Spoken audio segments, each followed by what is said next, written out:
Well, hey guys, what is going on out there today? It is Brent Abel here, webtennis.com. Another episode of around 7, right? 7 minutes, around 7 a.m. Pacific. Last couple of days, been a little tardy. I think it was 7:50 yesterday. This morning, 7:15. Guess I'm a little messed up still on the daylight savings time thing. But what the heck? It's all good. Look, guys, hope you're having a great start to your day wherever you are.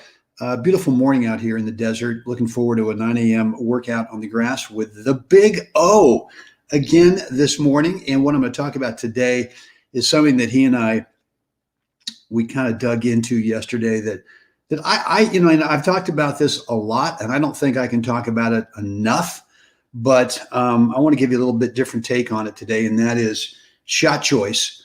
And as the image up there said, there's really only one.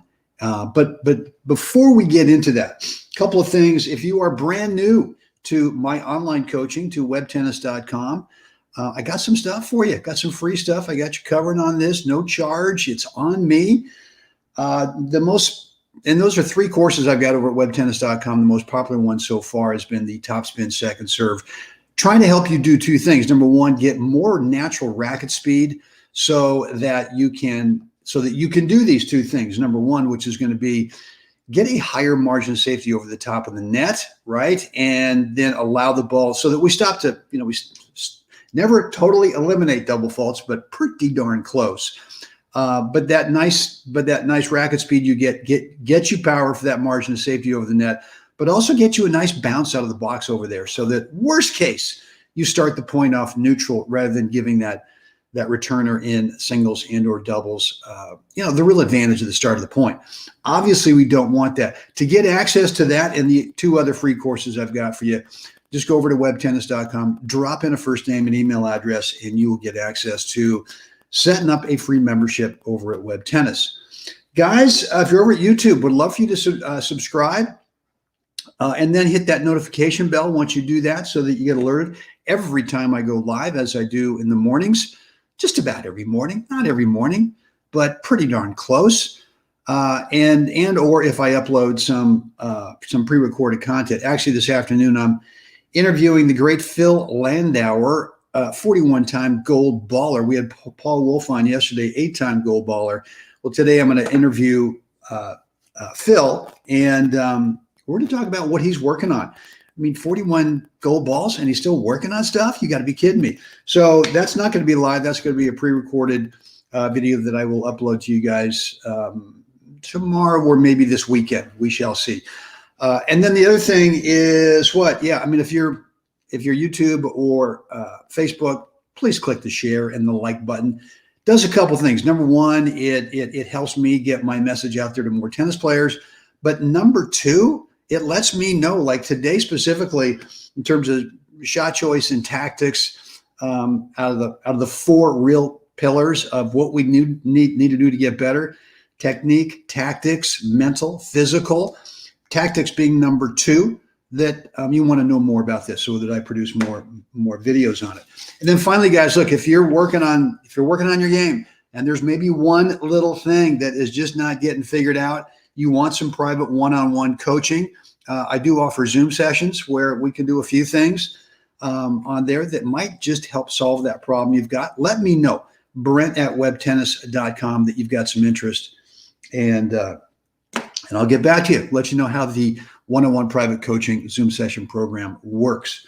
Guys, with that, let's talk about today, which is shot choice, and there's really only one. And I have this belief about what makes one player confident and another player not. And, it could be in general, or it could be, gosh darn it, in the last 3 points, I had some confidence, but the prior couple of points before that, I didn't, right? Or the game I played, I just played a really confident game, or I just played a really confident set. Or maybe the match. Today you had one of those days when you were confident, but you go out tomorrow and just kind of lay an egg where that feeling is not there.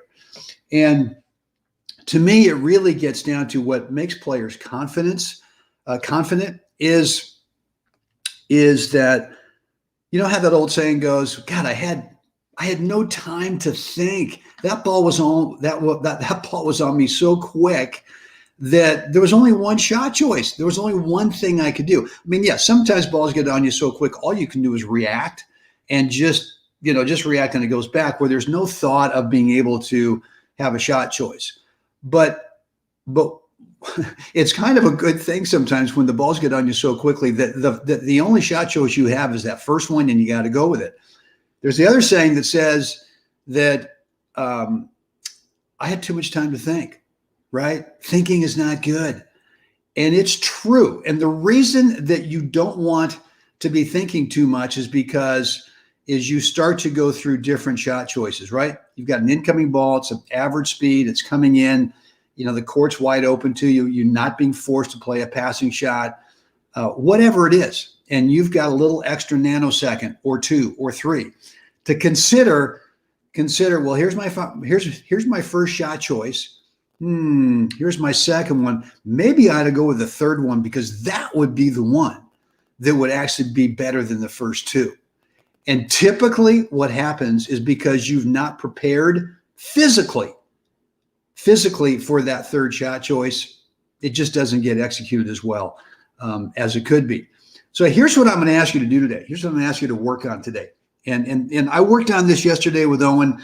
We had a good chat. We had a good chat about it kind of halfway through when we took a little liquid break. And then afterwards we sat down for a couple minutes and kind of worked through it again.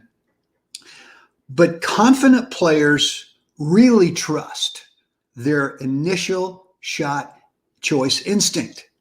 And if that means that a big high lob is coming in because you've just played a tough ball and that opponent over there scrambling over there, and they've hit this, rain-making lob over there that you've got seconds to consider what you want to do next.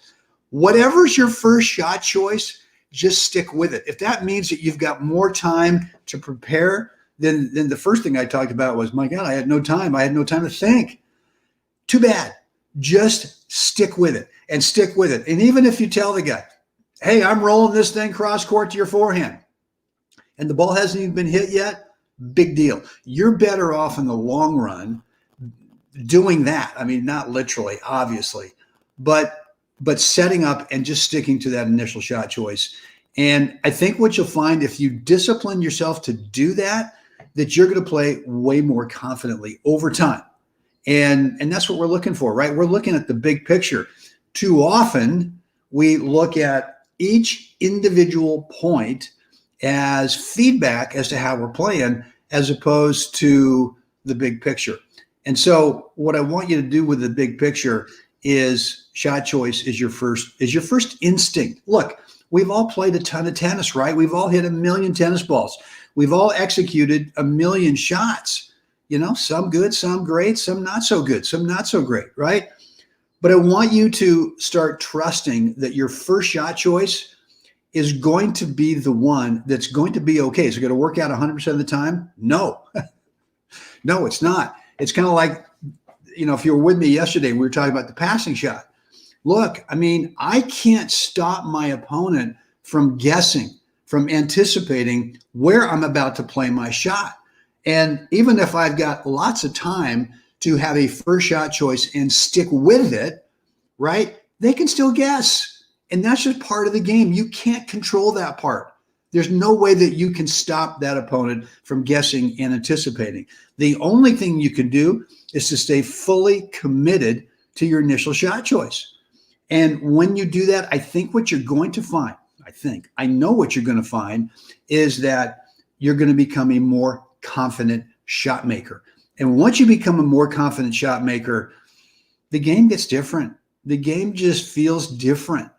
And so what is confidence in tennis? To me, it's about trusting your initial shot choice and not going through that laundry list of, there's always, unless it's a complete reactive type of shot, if you've got some time to think, there's always 2 or 3 shot choices, always, right? So confidence in tennis equals committing to your initial shot choice and just trusting it.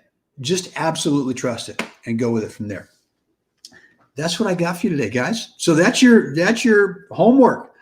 Get out there today or the next time you're on the court, and in the warm-up, feel look, in the warm-up, what are we doing, right? We're trying to loosen up a bit. We're trying to stretch out whatever shot we're hitting to the finish position, right? We're trying to keep our head down through contact, making sure that in the warm-up, we're not destroying good habits. We're actually reinforcing good habits during the warm-up, right? We're not peeking. We're not peeking. We're not looking up at the landscape just before we make contact. Keeping the head down. Do it artificially. But also make sure that even if you're hitting up the middle, right, there's an initial shot choice that you get in the warm-up that says hit the ball up the middle. Boom. Stick with it. Right? If you're and then once you get in the match, what do we do with the serve? Right? I mean, the first part of the serve is coming up with a target, right? I'm going to the body with this serve, right? And as you go through the tossing motion, you go, nope, I'm going down the tee. Stop it. And look, I'm guilty of this. And one of the things I love about practice sets is I get to consciously make sure on my serve that I'm not changing my shot choice, my serve location as I go through the tossing motion. We do it all the time. Everybody does. So discipline yourself. And once you discipline yourself to trust your initial shot choice, I think what you're going to find, I got to stop saying that. I know what you're going to find is you're going to find a level of confidence that is there sometimes, but not all the time. All right, guys. As the famous James Clear said, you do not rise to the level of your goals. Instead, you fall to the level of your systems, right? Your goals might be, I want to become a confident player. I want to be able to do this. I want to be able to do that. I want to be able to hit this cross-court forehand every time. Well, in this case, in your practice drilling or in your practice matches, whatever it is, you've got to have a system that says, trust the cross court or trust up the line or trust right back into the middle. And if that's your initial shot choice, stick with it. Just stick the frick with it. Stick the frick.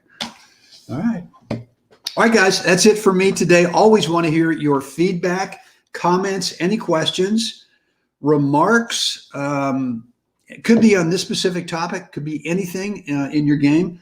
Love to read and respond. You can do that right down below in the comments area, whether you're at YouTube or Facebook. You can direct message me over at Facebook if you want to kind of keep the discussion private, as well as Brent at webtennis.com. And a quick reminder on my emails, sometimes it takes me a day or two to get back. I do get a lot of emails, and so if you've not heard from me and you've written me recently, my apologies. I promise to get back to you. Hang in there. Guys, with that said, thanks for hanging out with me today. It is time. Get out there today. Help another human. Have a spectacular day. Guys, I'll see you next time.